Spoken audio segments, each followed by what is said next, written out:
আমি অনেক দেখেছি, আমাদের ইসকন গুরুবৃন্দের মধ্যে দেখেছি, আমার নিজের গুরুদেবের মধ্যে বহু প্রমাণ আমি দেখেছি। একজন দক্ষিণ ভারতের একটা বাড়িতে আমার গুরুদেব গিয়েছিলেন। গুরুদেবের তার ঘরের স্ত্রী হচ্ছেন গুরুদেবের শিষ্যা, কিন্তু স্বামী একজন বিদগ্ধ জাগতিক পণ্ডিত, অনেক রিসার্চ করেছেন, কিন্তু ভক্তি পথে অতটা ইন্টারেস্ট নয়। তার গৃহে গুরুদেব পৌঁছেছেন, মাতাজি খুব খুশি হয়ে তার সেবা করছেন, বাড়িতে অনুষ্ঠান হচ্ছে, অনেক লোক এসছেন, কিন্তু এই ভদ্রলোক ততটা ইন্টারেস্ট নয়, পিছনে বসে শুনছেন। তিনি এটা প্রশ্ন করেছেন যে ভগবান হচ্ছেন নিরাকার, ভগবান যে সাকার তার কি প্রমাণ আছে? সে ভদ্রলোক বেদও পড়েছেন।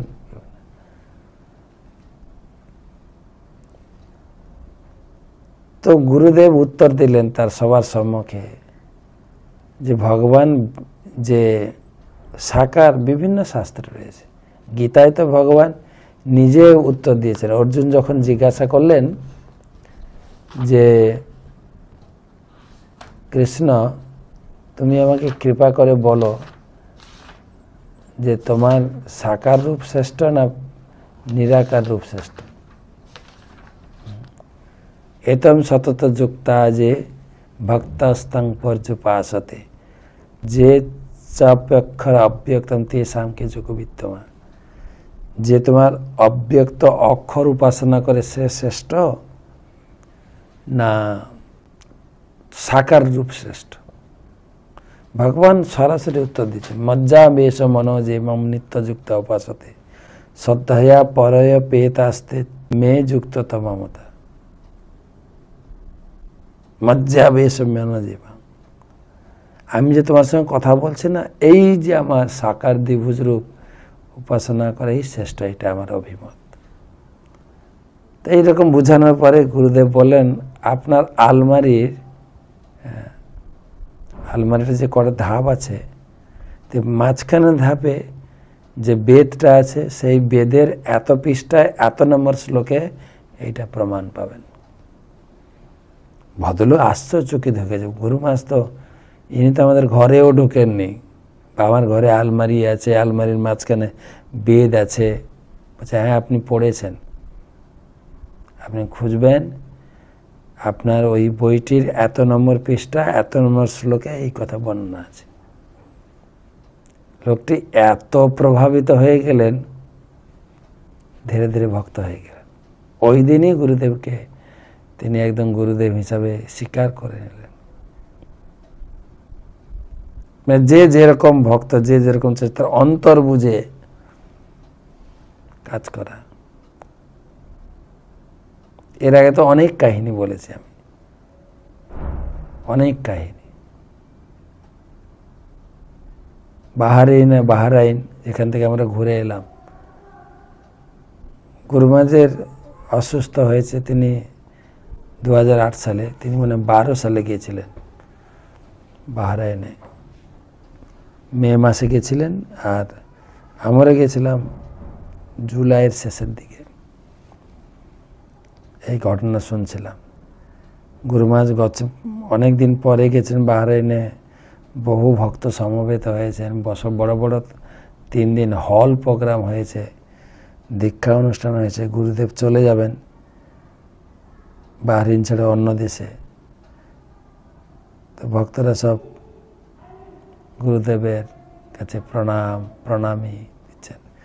তো এক ভক্ত লিডার, যাত্রা লিডার, তিনি বলছেন, গুরুদেব সামনের ছুটিতে জুন জুলাইতে আমরা 4 ধামে, ভারতের 4 ধাম বেড়াতে যাব। আমার প্রায় 150 জন ভক্ত এখান থেকে যাচ্ছে, আপনি আশীর্বাদ করুন।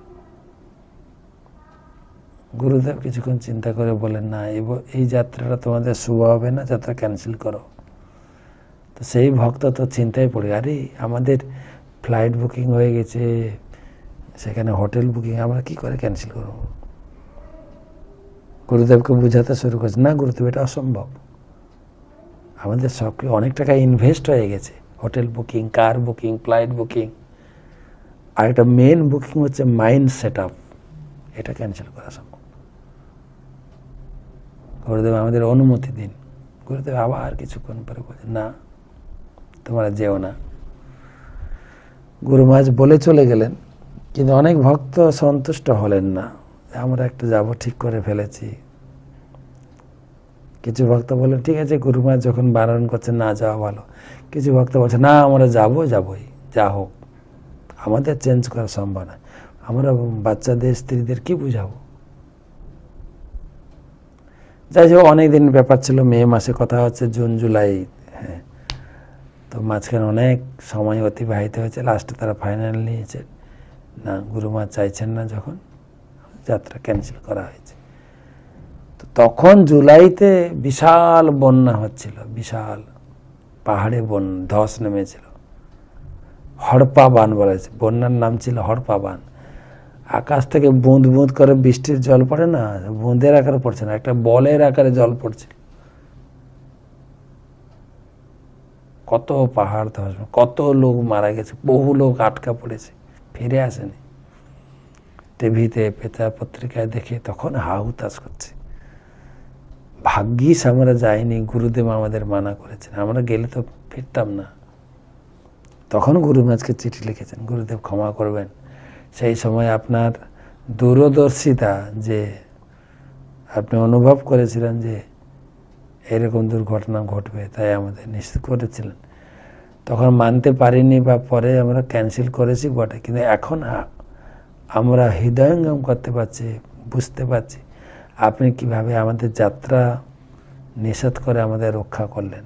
গুরু মহারাজ কৃতজ্ঞতা জানাই। হ্যাঁ, গুরু মহারাজ বলছেন, হ্যাঁ আমি দেখতে পেয়েছিলাম বিশাল বিপদ রয়েছে, তোমার গেলে কেউ ফিরতে না। আর আমি গুরুদেব, ভগবানের প্রতিনিধি, সেই রকম পরিস্থিতি তোমাদের পাঠাবো কেন? ভগবানের কাছে প্রার্থনা করলাম, এই পরিস্থিতি তাদের রক্ষা করো, তাদের মনকে বুঝান ভগবান, তারা যেন না যায়। ভগবান তোমাদের হৃদয় থেকে বুদ্ধি দিয়েছেন, তোমার যাত্রা ক্যান্সেল করেছো, সেই জন্য ধন্যবাদ জানাই। তোমার কেউ ফিরতে না। এই জন্য সর্বভূত সয়াস্তি, সর্বভূত সয়াভিজ্ঞ, জানতে পারেন কার হৃদয়ে কি চলছে, কি তার ভবিষ্যৎ কি হতে পারে বলে দেন। কেন তারা এটা হচ্ছে ভগবানের গুণ, পরমাত্মা রূপে সকলের হৃদয় জানেন। যেহেতু তারা পরমাত্মার ভক্ত, পরমাত্মার সঙ্গে লিঙ্ক রয়েছে, সেই গুণটা সাধু মহাত্মা ভক্তের হৃদয়ে প্রকাশ পায়। কৃষ্ণ ভক্তে কৃষ্ণের গুণ সকলই সঞ্চারে, এটা হচ্ছে ভাগবতের প্রমাণ।